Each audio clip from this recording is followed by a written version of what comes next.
in town playing the Blue Note with the Chick Corea Electric Band. One night afterward, Dave said, "Hey, can you go to Europe in the early spring? My drum tech can't do it, and we're kind of in a bind." Meanwhile, I am having the time of my life because every night I get to watch from 10 feet away, 4 musicians at the absolute top of their game just throw down every single night, and realizing that, because I knew all the backstory. I knew who was feeling sick, I knew who was tired, I knew who was having a hand problem or whatever, and it didn't matter. They were all able to deliver at such a high level every single night, and it just gives you a real appreciation for just how good these guys are. Hola a todos, hi everyone. This is one of the coolest USA-Spain connections from Cartagena to San Francisco, California.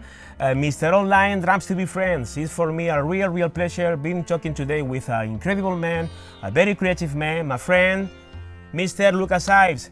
Hi Lucas, how are you? I'm great, Juan. How are you doing? Great. Last week we were talking by video, preparing for the real interview, and it was exciting. I made an intro for the people presenting you, so people already know you, and man, they are freaking out. Are you drumming nowadays, Lucas? Not as much. No, my wife and I have 2 young kids, and so right now that's kind of the focus. But I still try to play as much as possible. In groups around town, and trying to study and kind of keep the rust off, keep my chops up. But yeah, what style do you normally play? Oh, I like anything that's where the attention is on pocket and feel. That can be jazz, that can be that can be rock and roll, even funk. I mean, I prefer things that have an improvisational element to them as well, so folks get a chance to stretch out. But really, as long as the players are good, the style is, it can be whatever style, because when you know that feeling, when it feels right, then absolutely. You did mention family, time, life changes, and creative work like music and filming is very time consuming. And even out of the workplace, the mind never stops, never. Absolutely. Lucas, you used to work for PIXAR many years, the top of the line movie creators, The Incredibles, Finding Nemo, Wall-E, Ratatouille, Cars? Yep. I didn't work directly on Cars, but a lot of the software that I built was used across all the movies, so Cars included. Wow. What was your mission on those masterpieces? Well, so my background is computer science. Software engineering, but I had a focus when I was in university on computer graphics. And if you do computer graphics, when you go to work in industry, you either work on visual effects, you either work in animation or advertising, things like that. And so, on the short list were places like ILM and PDI and PIXAR, and I was lucky enough to land a job at PIXAR, which, at that time was probably the best place on the planet to make 3D animated entertainment. So your job was giving live expression to the characters? Yeah, well, it was to work with artists and find out what they wanted to what stories they wanted to tell and what things they wanted to express, and then help them, bring some technology to bear to maybe do some things that they wouldn't be able to do without help from technology. But it's really important that you work that way, that the art informs the technology, as opposed to having a cool trick technically and then pushing it into the art. And I think there are actually a lot of direct analogs to music there. You see drummers do this all the time with I learned this cool lick, I'm going to fit it in everywhere. And it's never musical. As opposed to what does the song need? It's the same idea. So figure out what the vision is creatively and go from there. When I started at PIXAR, was helped to build the fins on the characters in Finding Nemo. And those fish were fish, but they also needed to be able to act. Right, so their fins needed to be able to swim, and they also needed to be able to be hands. And so, again, it's working with artists and saying, well, what kind of control do you need over this character to tell the story that you want to tell? Yeah, it was pretty cool. Heavy technical stuff, right, Lucas? Yeah, it is. But also, I think the most important skill is being able to kind of go back and forth between the well, I don't know, in English we'd say the qualitative and the quantitative, the heart and the mind, basically, and figure out, what exactly you need to make that vision a reality. So the people that do well in this sort of job are good technically, but they're equally, or maybe even better, good. They're equally well versed in understanding what a creative visionary is trying to achieve, and then help them do that. These movies are not only excellent animation movies, they are some of the best films ever. The concept of animation has changed in the last maybe 20 years, right? Yeah. Don't you agree? I do. It used to be seen as kids stuff only, especially in the United States, as cartoons only for kids. Other countries, Japan in particular, has seen animation as an artistic medium for a longer time. And I think America and you could tell me about Western Europe, but is starting to wake up to, it's just a way to tell a story like any other way. You can have animation for children, animation for adults, animation for everybody, and it just depends on the type of story you want to tell. I think that the point of the big change, globally speaking, was Toy Story. In the late 90s, yeah. It was a masterpiece. And now you're running your own company. I wasn't one of the founders, but I've been here a long time. So now, instead of making tools for people who are visually creative, I make tools for folks who are writers, and they're creative with the written word. So I work for a company called Pullstring, and we're based in San Francisco, and we build tools for writers and authors and people that have a story to tell to build voice computing experiences. So with things like the Google Assistant or Amazon Alexa, or various chat bots, we build a system that allows folks to create conversation where people can interact with spoken or written language. And there's a lot of the same things come up. You're still trying to use tech skills that were beneficial at a place like PIXAR have been beneficial here too. Well, we now would like to talk about another incredible period of your life. I think you will agree, working for some incredible artists, top of the line players like Mr. Dave Weckl and other cats we will talk later. Yeah. How did your relationship with Dave start? It's funny. It's actually directly related to PIXAR. I had contacted Dave on his old website back in the early 2000s about maybe doing a lesson with him. This is when he was teaching more. And PIXAR is in Northern California, up by San Francisco.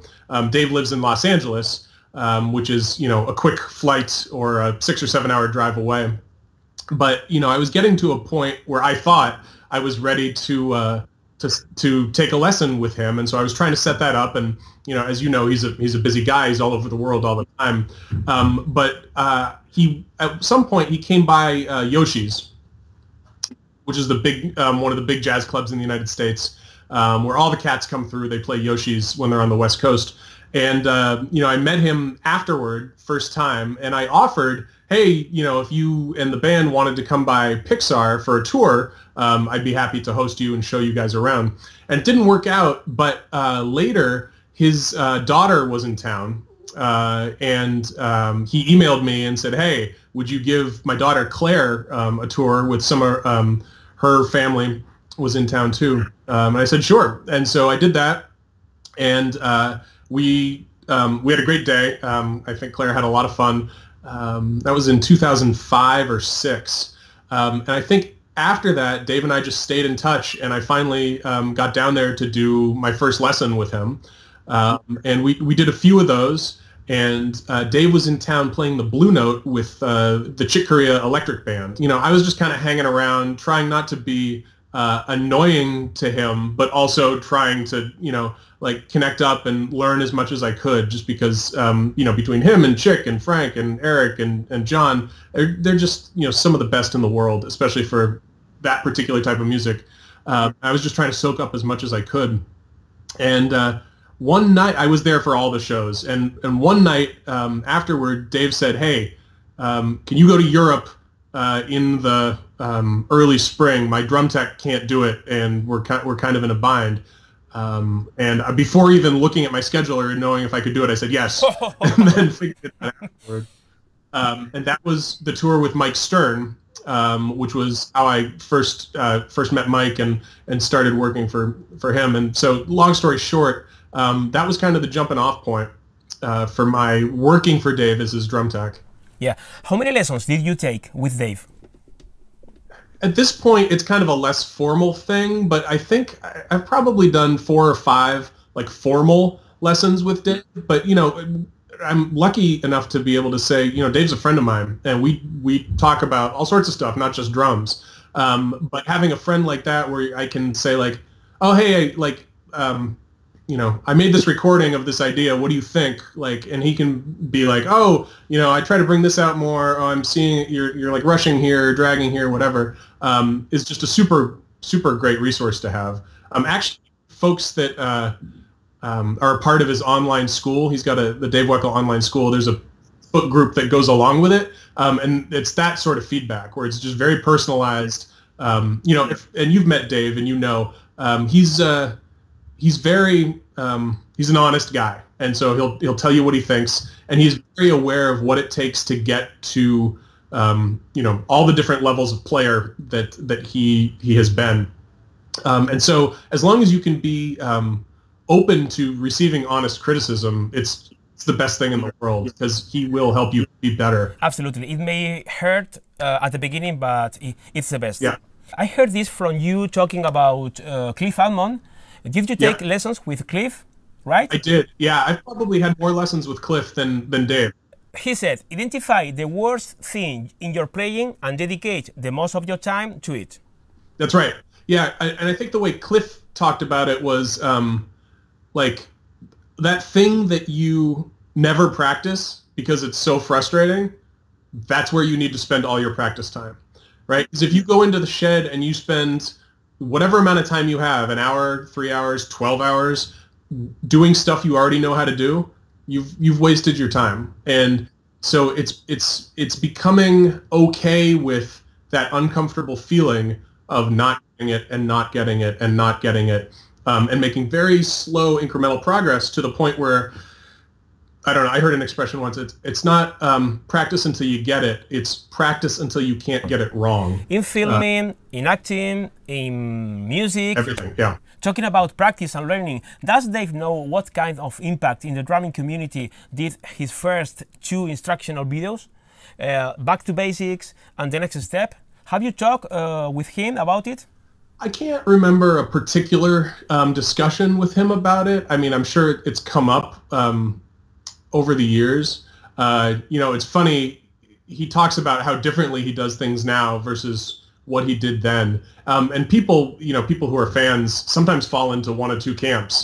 They like that very precise kind of laser approach that he had in the early days. And some people prefer the more organic, kind of more open, looser approach that he has now. And they're kind of two different drummers in a way. About those 2 instructional videos, I think that nobody can teach more in less time, as he did on these 2 videos, 3 hours maybe, so much information, very well produced. I learned a lot, and thousands of drummers too. Everybody wants to learn his licks and his fills and the Dave things. And his approach has always been like, that stuff's there, it's recorded. If you want to learn it, go transcribe it. That's not the point. The point is, how did I get to a place where I spontaneously do that, right? And that's where the Back to Basics and The Next Step talk about, this is what you need to do in order to build a vocabulary so you can just express yourself freely and musically. And those exercises, those aren't like 1-month exercises. Those are like a 10-year journey to get fluent in that sort of stuff. And I feel like that gets lost a lot of the time. I'm speaking in my own experience and approach to those videos. I didn't learn any lick. I learned the concepts behind them. Yeah. Paradiddle is applied, doubles, the 6 basic rudiments, no 40, no 100, no 1000, just 6, because the other ones are just combinations of them. That's right. Well, Lucas, and about drum taking from Dave, scared at the beginning from not setting the drums in the right way? I mean, not scared, but you know, part of Dave's thing is he's got a sound, right?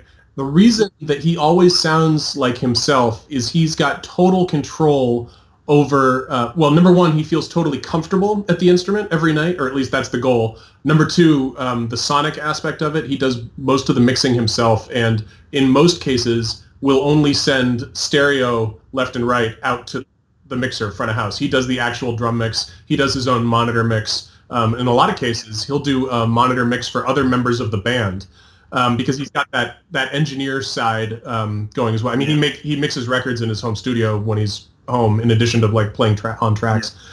So anyway, the point is he's very aware of what it takes for him to be comfortable.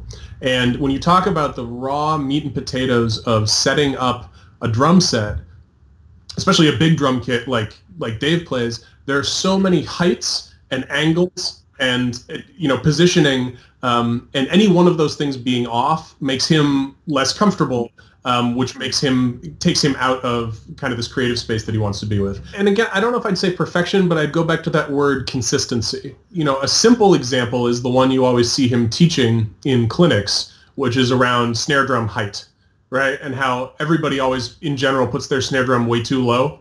And if it's too low, he can't get the rim shot consistently. He can't get the double strokes consistently. And that affects the feel that he's able to create, because his rim shot will be a little late, his doubles will be uneven, right? And so it's not a perfection thing. He could play the drum a little too low, but if it's in the right spot, then that's one thing he can check off the list of like, okay, that feels right. I can do what I need to do. And so I think it's, as opposed to perfectionism, it's more that he's not willing to compromise things that are eventually going to compromise the music, right? At the end of the day, if your bass drum isn't set up right, you know, it's tilted and the beater has to go further than your foot thinks it does, then that note's going to be just a little bit late, and just a little bit is going to change the pocket, or make him, you know, or make any drummer have to work differently. So just learning that lesson and seeing it over and over again in different ways, in ways not even related to drumming, in ways related to the amount of sleep that he needed to get, and ways related to the food that he was eating. It's a consistency thing, because he, already he's playing at a very high level, but for him to execute at his highest level, he's learned over 40 years of doing this that certain things need to be true. And just understanding that there's no magic to it. It's you got to put in the work, and you got to do everything you can to make yourself as comfortable as possible. Same thing with having not the right speakers, or having a stage that is bouncy, like on a riser or something. Any of those things contribute to like not being comfortable, right? Especially on that period with that monster kit, 2 bass drums, bongos, yeah, that's right. The djembe, a lot of cymbals. Yeah, I started working with him when he had, after the Weckl band, like right after the Weckl band era. I did a couple of shows helping out with the Weckl band when he still had the 2 bass drums and the doumbek and the bongos. But when I worked with him with Stern, he was playing 4 toms and 2 snare drums, 1 bass drum with a double pedal, a lot of cymbals, more cymbals than he's playing these days. But in any case, he knows exactly what he wants, and so. But he was also very aware of the fact that this was the first time I was doing this for him, and so there was a learning period, I think, for both of us for how we could work together, and me learning what's important to him, and what were the things that I absolutely had to nail every night, and what were the things that were less important. Kudos for Dave, allowing you to learn on the road. Yeah. I mean, he is, at his best when he's the most comfortable. So if he has a good relationship with his drum tech, who's trying to get him the most comfortable, that means it's less work for him. A lot of times, toward the end of that first tour, when I was really starting to nail it, he would shorten the time he needed at sound check, right? Which I felt good about, because it was like, oh, you trust that I'm going to get you into a good place.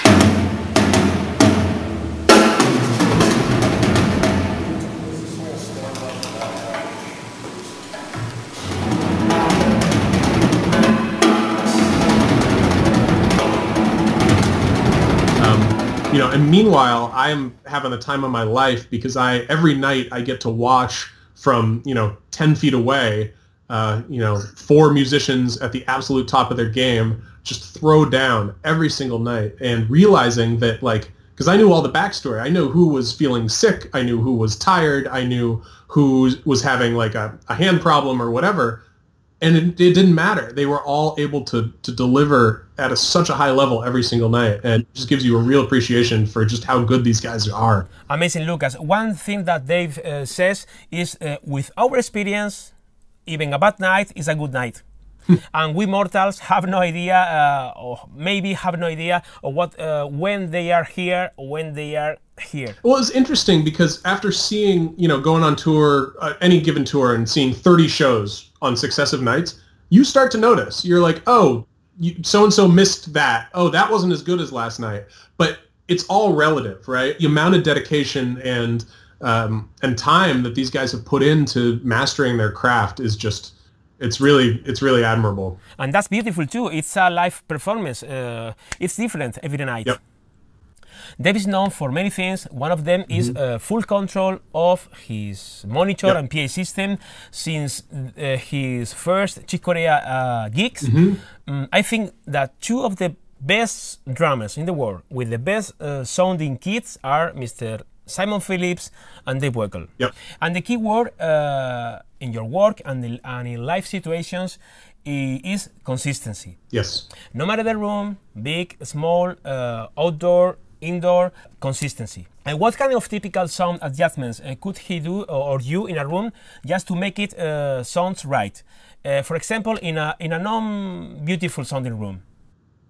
I mean, there's so many variables, right? I mean, even in a beautiful sounding room, you're going to have issues. Like, it's kind of a black art to be a sound engineer. And by that, I mean, you're interacting with all these different instruments that, especially in let's take the Mike Stern Band, for example. It's loud music. It's a rock show, even though it's like a hard bop jazz kind of situation. Right? The drums are loud. Mike his guitar amps are loud. The bass needs to compensate. The saxophone player needs to be able to hear themselves, or the trumpet player in their monitor. You got all these competing volumes. All the mics are bleeding into each other, and then you've got these performance spaces which may have features of the architecture which make certain frequencies emphasize or other frequencies get swallowed up. You've got phase issues. It depends on how the speaker rig is set up. Like all that stuff. So you have to kind of chart a course through all those variables and find what is the best thing you can do that night. Now, it's a real technical discipline. You have to understand the frequency spectrum. You have to understand what instrument sits where in that spectrum. You have to understand if a particular frequency is taking off, how to address that in the room. Is that change your speaker placement, change your microphone placement, take something out of the graphic EQ. Like, really, the 5th member of the band is the house engineer, which is why I'll use Mike Stern as an example again. That's why he always travels with somebody like Dennis Moody or Kevin Kaufman or Celso Alberti. These folks, many of them are amazing musicians in their own right, understand how to get a particular room to sound like the band, right? You could have the best performing band in the world and your sound engineer can ruin the show very easily. So, and a lot of what I learned was that stuff too, which is just, there's no other way to learn it except to see it happen on the job. But anyway, Dave has the ability to say like, oh, that frequency, that sounds like, I don't know, like the low 700 hertz. Why don't you try dumping a half dB off 700 hertz, or like, oh, I think your subwoofers are crossed over too high. And I've seen him fix the PA systems in clubs, right, where everything sounded muddy and terrible, and that some of the times that ends up being fun for me because I'll play drums with the band while he goes out in front and and kind of tweaks things to get him sounding better. I mean, perfectionist is a loaded word, but he is very concerned with getting the sound, and he knows how to do it. And so that's why whenever you hear him, no matter where you hear him, you can identify him in just a few notes. Part of it is his technique and the type of stuff he plays, but also it's that sound. Dave always uses in-ear system Yeah. Do you think it's possible to get a full spectrum of the mix, a musical mix, only with in-ears, with no external speaker? Well, he uses external speakers as well. So the monitors that he uses are have kind of a multiple. The wedges that he uses have a multiple purpose. One is to make the drums kind of able to compete with loud guitar amplifiers on stage. Right, the drums are an acoustic instrument. They can't compete with electric guitar, especially not at a Mike Stern level. So that helps get the drums to have some more oomph. The other part is for him. So the in-ear monitors only, even if they have a wide frequency response, they don't have a lot of the punch and a lot of the low end. So it gives kind of a fuller experience. So it's not just his in-ears. It's that plus the wedges that he's using, or the wedges plus a subwoofer. About touring. Touring in the top jazz circuit. These bands are top-notch bands with world-class players, but they are not U2 or Coldplay or Rolling Stones. I've just seen Simon Phillips tour 10 gigs in a row, then 6 gigs in a row, 7 in a row, 27 gigs in 30 days. Spain for Kona to Kona, Spain, Europe, Spain, Poland, Germany. Absolutely crazy. How do you describe the peculiarities of this kind of top touring bands touring the world many months a year? Yeah, it's jazz music, and so it doesn't have the same market as U2 or Coldplay, people that sell out stadiums, right?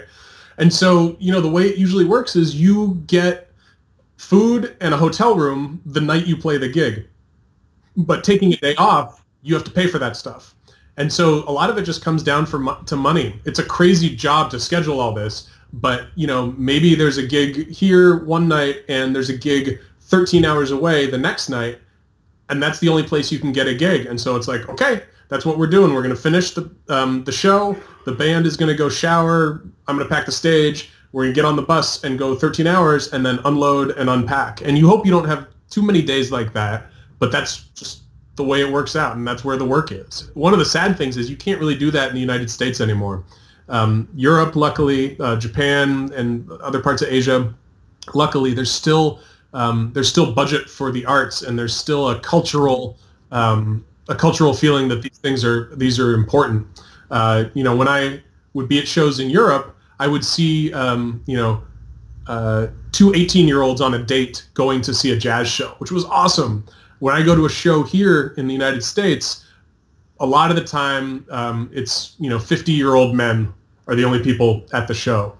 It's just a different thing. So the flip side of that, which is kind of cool, is that those artists are really accessible when they're home in the United States. So that's why I was able to work with Dave. Get to meet and become friends with Peter Erskine and Cliff and all those folks, because when they're off the road in the U.S., they're easy to get to. How is the relationship between the drum company and the drummer work on tour? I mean, we are talking about Weckl, the front page of Yamaha. Yep. Do they send a different drum set to every concert, or there is the same kit for the same country? Tell me. Yeah, it depends. It depends on what the tour looks like. If it's all on the bus, then you have the same gear with you the whole time, and that's actually better because you can have things set up. You might have a carpet that's marked with positions. You can have stands marked and everything. It's a lot quicker to set up than somewhere with a new kit.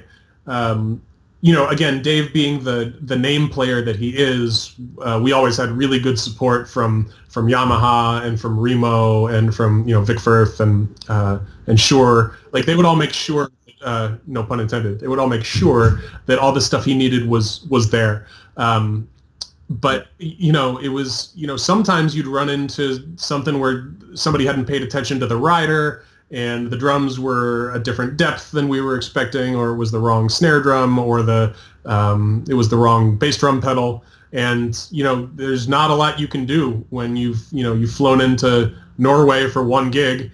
You got what you got, and you just got to make it work. And again, you'd never know it from being the audience member out front that Tom was not happy with the bass cabinet he had, or Dave was not loving the snare stand because he couldn't adjust it in the way that he wanted to. And you also worked for Peter Erskine, a big influence for Dave. Yeah. No, I've never really worked for Peter as a drum tech. He's my business partner in a series of apps that we have built. I don't know if folks have checked them out, but the Erskine Essentials. Yeah, check out the link right here. The Erskine Essentials jazz series. It's a series of play-alongs in various styles. So there are some jazz standards editions. There's an Afro-Cuban edition. We did one with Tower of Power and David Garibaldi, and one with Bob Mintzer and a lot of Bob's big band music. And we're working on another one, which I can't talk about quite yet, but stay tuned. Nothing against Android. It's just I am one man and only have time to build and support one ecosystem. But these are for your iPhone or your iPad. Again, you want to talk about an education. It's been fantastic getting to know him both as a drummer and a person. He is just one of the best guys that I've met in the industry. Yeah, I mean, he and Dave have been so gracious and just generous with their knowledge and their time. And the way that they give back to the community is unbelievable. Yes, Lucas, the sharing thing. Yeah. One thing that I love about Dave, apart of being a drum legend and Peter Erskine too, what these guys have in common is the sharing. They want to share. They would definitely see it as part of their duty or legacy to help the next generation learn the things that they learned. I think it's super important these days when there's just so much noise out there. You can spend every day for the rest of the next 5 years on YouTube watching drummer videos if you want, but they have figured out something that's very different, I think. And so them figuring out ways to express that information and the things that they found that have been important to them to play at the level that they're at, which is something very different than these chops videos or these, like I'm going to be as fast and as loud as I can. Actually, Tommy Igoe is another great example of this, really cutting through the bullshit of what people think that they want, what it means to be a drummer, and talking more about how do you be a musician. And so folks that are willing to kind of hold that torch for music education, it's just a wonderful time to be alive and be a person who plays drums, or just a musician in general, and be able to learn from all these great players who themselves learn from folks like Miles Davis and Joe Zawinul and all these folks. I talk to Dave sometimes, and he used to record himself audio and video from the beginning of his career to evaluate the concert at night in the hotel room. He still does. Yeah, absolutely. No, we would, and some nights we would have a long overnight drive on the bus, and Dave would get out the tape of the show and play it for the band and talk about things that happened. And it was cool for me because I got to ask questions about when you went to when you went to this double time feel here, why did you do that? But to see somebody who is definitely in the conversation for one of the the best players to have ever lived, still, it would be very easy for him to just do one thing and just do that for the rest of his life. But he's still ready to learn and develop and change. He's constantly playing with his setup, constantly playing with new ideas, trying not to get stagnant and stale. So it's just it's pretty cool to see. Let's talk about practicing, Lucas. What people many times don't understand is that they, the amateur, practice for 10 minutes one thing, then 10 minutes another thing, and these players have spent hours and hours and years. Some tips learned from these players, not only from Dave, but Tom, Mike Stern, Randy Brecker, Chuck Lowe. Yeah, I think the big takeaway from all those guys who are all amazing players and have chops for days is the music is the thing.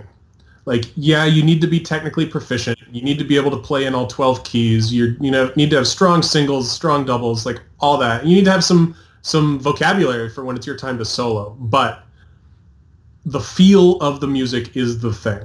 And so whatever else you do on top of that, great, but the feel needs to be there. Anything that takes away from the feel, is, like, forget it. And so the fundamentals are really the most important thing. So one practice tip that I got from Dave, we were talking about something related to grip, and he was giving me an exercise. I forget exactly what it was, but he then said, okay, do this thing until you're nuts with it. Keep doing it over and over and over again, which gets to this thing of, like, do it till you can't do it wrong. Whatever it is that you're working on, you need to really understand it, like at the microscopic level. You need to know how it feels when it's right, how it feels when it's wrong, so you can identify when you're not doing it, and get it back to a better place. And it's a different way of practicing as opposed to practice until you can just pull something off. And that's, it's I've heard John Riley talk about it as like driving a really fancy car, right? You have a car that can go 200 miles an hour. You're probably never going to go 200 miles an hour, but because you can go 200 miles an hour, it makes going 50 miles an hour effortless, right? And so that's the whole thing. Yeah, Gavin Harrison tells that kind of analogy with the CPU, yes, the computer exactly. CPU. Every day I think more and more that we can learn so much from other players, non-drummers. Yeah. I know you took lessons with Tom Kennedy, a bass player, yeah, a world-class bass player, and Weckl and bandmate since the early days. Why did you approach him? I think once you get to a certain point, like, everybody's attracted to their instrument because they like their instrument, right? So as a drummer, I was attracted to great drummers. And then you start to learn and you get past a certain point of proficiency, and you realize, well, this is kind of the thing is about playing music with other people, in particular for a drummer, hook up with the bass player is a really important one. And so I wanted to learn what Tom likes to hear when he's playing bass, what he doesn't like to hear. When I play with Tom, what was I doing that he was digging, and what was I doing that was kind of throwing him? Because those things, that's what's going to get you a job. That's what's going to get you called back, and that's what's going to give you the opportunity to play music with other people, which is the whole thing. I remember Chuck Loeb once told me they had an expression coming up in music school. I can't remember if he went to Berkeley, but anyway, in music school, the expression was, everybody's a bad motherfucker in the practice room, which means, like, by yourself, like, yeah, maybe you think that you got it, but when you get to the bandstand, like, that's when the real education starts, or that's when you show if you can play or not. I think it's really important for drummers to learn something about music theory. I think they limit themselves a lot of times to kind of the rhythmic domain and learning about song structure and song form and maybe some basic music theory. Like, right now I'm trying to learn enough jazz piano to be a bad jazz piano player, just because it helps, it helps the whole thing. You learn about feel, you learn about being a better comper on the drums, because you learn how a piano player might approach the same thing. You learn about phrasing. I know Dave actually talks a lot about phrasing fills and hits and things like a horn player would, right? So how do you do that? Get inside a horn player? Yeah, exactly. It's all about melody. It's not about patterns and licks. It's about what's going on melodically. And so once you get to a certain point and you have enough proficiency where you're not thinking about stickings and you're not thinking about patterns and licks, and you're more responding to what's going on, it becomes obvious that, like, okay, well, I want to listen to some other musicians, find out what they like and what they don't like, and incorporate that into my playing. That's the whole, for me and for you, the type of music we like to play, it's all about interaction. In any of those great jazz festivals all around the world, did you coincide with Vinnie playing with Herbie Hancock? No, once. It was at North Sea, and I ran into him once, got to talk to him a little bit, but I don't really know Vinnie. But he's another amazing player. And frequently Dave and Vinnie get talked about in the kind of the same discussions as being the kind of the next step after the progression after Steve Gadd. I think that Buddy Rich video, memorial video, helped kind of that the way people think about that. But very different players, and both executing it at an incredibly high level, and just realizing that, like, well, at that level, so much of who you are comes through in your performance. Because, you know, Dave and Vinnie can both play whatever they want, and they want to play things that sound very different. About that iconic performance, the Buddy Rich Memorial with Dave Weckl, Vinnie Colaiuta, and Steve Gadd. Does he know what kind of impact was that performance? I think so. You know, it's interesting because, you know, Dave is an amazing musician. He's also just a guy like you and like me. Like, and so this is the thing that he does, and he happens to do it at an incredibly high level. But I'm not sure if he sees it the same way the rest of us do, where it's like a moment in your life where you see that for the first time and it just makes this huge impact. Now, I've talked to him about his moments like that, like when he saw Steve Gadd with Stuff at a club in New York City early on, and how he had this like moment.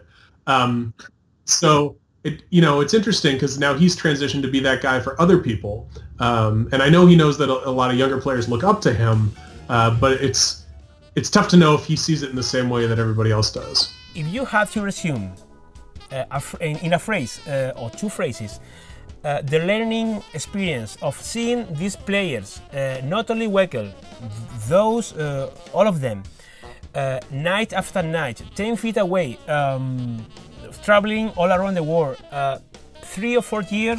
Yeah, I'll say 4 years, on and off, yeah. Maybe 400 concerts? Yeah, probably something crazy like that. What did you learn from that? I mean, it's a lot. You know, you learn about the business of music, you learn about music itself, you learn about the business of life, right? You know, these guys are all older than I am, so you're watching them go through different things. And so that's all, it was just an amazing education about a lot of things. I'm not sure I'll ever be able to do anything like that again for that period of time. So I'm really grateful and happy that I had that experience. I met so many interesting people all over the world, worked really hard and learned a lot. I don't know, like it was fantastic. Lucas, we are finishing. Some final thought. You are in the top of technology development. How do you see the future in communication like this one we are having now? Yeah, I mean, this is amazing, right? I'm, you know, in San Francisco, and you're in where? In Cartagena? You're like 6,000 miles. It's far away, and we are having a video chat, right? And you're recording it, and you're going to put it up on the internet, and millions of people will see it, right? A lot of people will see it. It's in a crazy time that we live in. That's amazing. There's a flip side of it that's complicated. We just had a big election last night in the United States, and there was a lot of social media going on, a lot of people trying to scare other people with things that some of which were true, some of which are not true. So everybody has the same size megaphone or platform to talk to everybody else with, and that's great, but it can also be misused. And so I think the impact of social media, of things like Facebook, of things like political action groups harnessing the power of social media for good or for bad, is something we're gonna have to reckon with. We're gonna have to figure out. Lucas, it's been a real pleasure be talking to you. This is my first interview ever. And it has been for thousands of people watching us. Sure. Not today, in the future ahead. It's been online with some technical stuff going on here, and it's been in English. Juan, you've done a fantastic job. Your English is great, and this is a lot of fun. Thank you. Lucas, thank you so much. We will keep in touch. Yeah, absolutely. And remember, you were the first. Thank you. I'm honored. Adiós, amigo. Thanks, Juan.